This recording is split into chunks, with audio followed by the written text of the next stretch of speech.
What's up, internet? Welcome back to Combat Zone, and surprise, surprise, the king is back. Okay, wait, before you call my fat ass all sorts of mean names in the comments, I will swiftly move on to why we are here. The preview for the main event of UFC 257, and more importantly, what both men have been doing in the time between now and when they last fought 6 years ago. In that time, both men have had great success. Conor has just had more accolades. So let's start with Dustin. This man has already had a fantastic career with over a decade in the UFC alone and 33 pro fights. This is Dustin in his physical prime, meaning now is the perfect time for him to win and move on to a full UFC title, as long as that Russian stays buried. Dustin in featherweight consisted of 8 wins and 3 losses, however his only big name win was a 21-year-old Max Holloway. His other big fights in featherweight were all losses against Cub Swanson, Korean Zombie, and then of course his last fight in the division against Conor before moving to lightweight. His lightweight run has been much more fruitful, only 2 losses so far from 13 fights, and wins over big names in the division like Showtime Pettis, Gaethje, Alvarez, Hooker in one of the best fights in recent memory, and even the surging featherweight champion looking for champ status, Max Holloway, while Khabib and Tony were busy dodging each other. That interim title win over Holloway would be the only time he would touch gold thanks to that aforementioned Russian, though a win over McGregor seems to be a surefire way to fight for the title once again, with most pundits saying that it will be Charles Oliveira versus the winner of this fight. Khabib himself has stated that he believes the winner of the Conor-Dustin fight should be the new lightweight champion of the world. Though Dana White has said that is not going to be the case, he wants to see the winner of this fight fight for the title, however the opponent he isn't sure about yet. Speaking of Conor though, in the time Poirier has been taking it to everyone in the lightweight division, Conor has been taking on people in different divisions and even different sports, starting with Chad Mendes and the interim featherweight title. Then, we all know what happened to the King of Rio. 3 months later, and Conor is 35 pounds heavier, fighting Nate Diaz in welterweight. You stupid. That being the first high-profile loss of his career, which he then vindicated later that same year.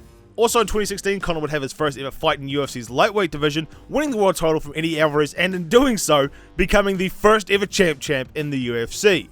And at this point, Conor's stock was at its highest, and who better to fight than the world's best boxer in a boxing match?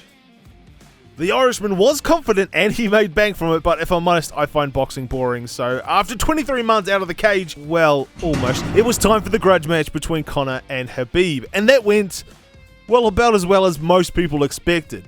With no fights in 2019 except for an unsanctioned bout in Dublin, that brings us to the curious case of 2020. The year started out with a pay-per-view headlined by Conor McGregor and Donald Cerrone. A quick smashing TKO left a lot of fans excited that the Conor of old was back.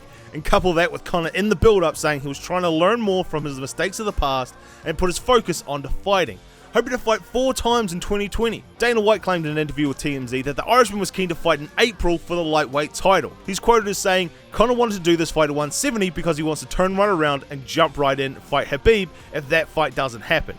In the beginning, I personally thought it was just the same old Conor, accepting every fight publicly but not actually putting pen to paper, at one point retiring due to not being able to compete when and with who he liked. Dana explaining on an ESPN program, he wanted to fight Gaethje. Gaethje just won that fight with Khabib. He came back and said, I'm not a replacement fighter, I'm not going to do it. He will be in that position now if he took the fight. He didn't, Gaethje did, so Gaethje gets it. So was it really Conor who was saying he was planning to back up for the April main event, or was it just Dana saying that and hoping to work things out with McGregor later? As the year went on, he was making more and more noise about wanting to fight. In September, sharing screenshots of an Instagram conversation with White back in February, where he was trying to get a fight with Diego Sanchez of all people, or alternatively, anyone in May. But the UFC simply had no room in the calendar until International Fight Week in July. And this is where my thoughts flipped from Conor is just talking rubbish to Dana might be holding him back. The UFC need to pay Conor millions of dollars to fight, and without gate money, that's a luxury they don't want to pay for. Yes, Khabib makes something similar, but Khabib had a belt to defend.